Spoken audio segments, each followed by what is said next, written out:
రాముడు బ్రహ్మాస్త్రాన్ని రావణుడి మీద ప్రయోగించడంతో అది పొట్టబద్దలు కొట్టడం వల్ల రావణుడు మరణిస్తాడు.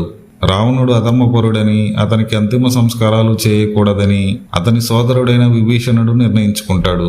కానీ రాముడు రావణాసురుడు సద్బ్రాహ్మణుడు, వేద పండితుడు మరియు గొప్ప శివభక్తుడిని, కాబట్టి రావణుడికి గౌరవంగా అంతిమ సంస్కారాలు చేయాలని విభీషణుడికి చెప్తాడు.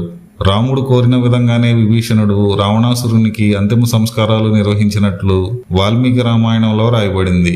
కానీ శ్రీలంకలోని అనేక గ్రంథాలలో రావణాసురుడు మరణించాక విభీషణుడు లంక మీద ఆధిపత్యం సంపాదించడం మరియు తన పట్టాభిషేక కార్యక్రమాలలో పడి రావణుడి శవాన్ని పట్టించుకోకుండా వదిలివేస్తాడు.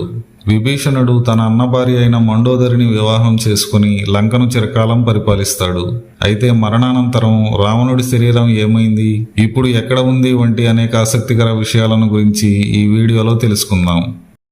శ్రీలంక ప్రభుత్వం రామాయణంలో తెలుపబడిన వివిధ ప్రదేశాలను గుర్తించడానికి Sri Lanka's international Ramayana research centre అనే సంస్థను ఏర్పాటు చేసింది. ఈ సంస్థ అనేక గ్రంథాల మీద, అనేక ప్రాంతాల మీద పరిశోధనలు చేసి రామాయణానికి సంబంధించిన 50కి పైగా ప్రదేశాలను శ్రీలంకలో గుర్తించింది. ఈ ప్రదేశాలలో సీతామాతను రావణుడు అపహరించాక మండోదరి నివసించే కోటలో పెట్టాడు. తర్వాత ఆ కోటకు సీతాకోట అనే పేరు వచ్చింది. ఇది సీతా కొటువా అనే ప్రదేశంలో ఉంది. సీతా ఎలియా అనే ప్రదేశంలో ఉన్న సీతా అమ్మన్న ఆలయం ఉన్న చోట ఉన్న నదిలో సీతాదేవి ప్రతిరోజు స్నానం చేసేది. రావణుడు ప్రతిరోజు పంపిన అన్నాన్ని సీతాదేవి కొత్మలే అనే ప్రదేశంలో విసిరేది. లగ్గాల అనే ప్రాంతంలో మొదటిసారి రాక్షసులు వానర సైన్యాన్ని చూస్తారు. దునువిల అనే ప్రాంతంలో రాముడు బ్రహ్మాస్త్రాన్ని ప్రయోగించి రావణాసురుడిని సంహరించాడు. యహంగల అనే ప్రాంతంలో లంక ప్రజలు రావణుడి శవానికి కడసారి రాచమర్యాదలతో వీడ్కోలు చెప్పారు. దివురుంపోలా అనే ప్రదేశంలో సీతాదేవి అగ్ని పరీక్షను ఎదుర్కొంది. రావణాసురుడిని సంహరించాక రాముడు శివుడిని పూజించి ప్రత్యక్షం చేసుకున్న ప్రదేశం మున్నేశ్వర ఆలయం. కానీ ఒక ప్రదేశాన్ని మాత్రం Sri Lanka's international Ramayana research centre గోప్యంగా ఉంచింది. అదే రావణ గుహ. ఈ గుహ శ్రీలంకలోని ఎల్లా పట్టణానికి 70 కిలోమీటర్ల దూరంలో మొవరఎలి అనే అడవిలో 4490 అడుగుల ఎత్తున్న కొండపై ఉంది.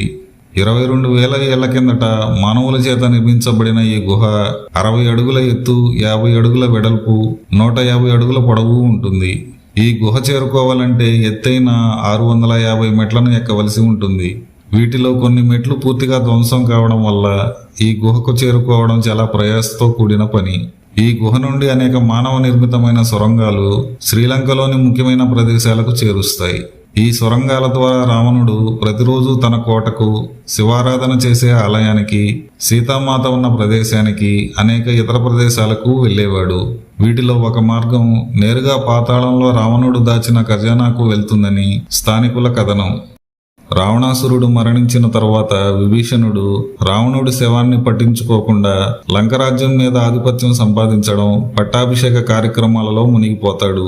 కానీ రావణుడి మరణం తెలుసుకున్న లంకాడవులలో నివసించే నాగకుల జాతి వారు రావణుడి శవాన్ని అక్కడ నుంచి తరలించి రావణ గుహకు తీసుకువస్తారు. వారు రావణుడిని తిరిగి బ్రతికించడానికి విశ్వ ప్రయత్నాలు చేసి విఫలమవుతారు.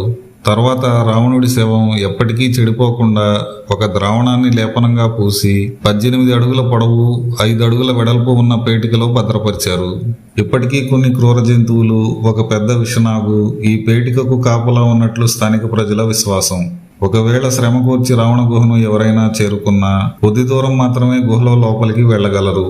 ఎందుకంటే తర్వాత ఒక పెద్ద రాయి అడ్డుగా ఉంటుంది.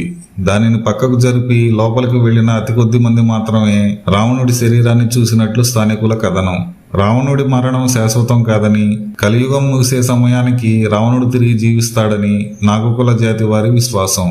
మరికొన్ని గ్రంథాలలో కలియుగాంతంలో కలిపురుషుడు రావణాసురుడిని బ్రతికించి ఇద్దరూ కలిసి విష్ణు అవతారమైన కల్కితో యుద్ధం చేస్తారని చెప్పబడింది.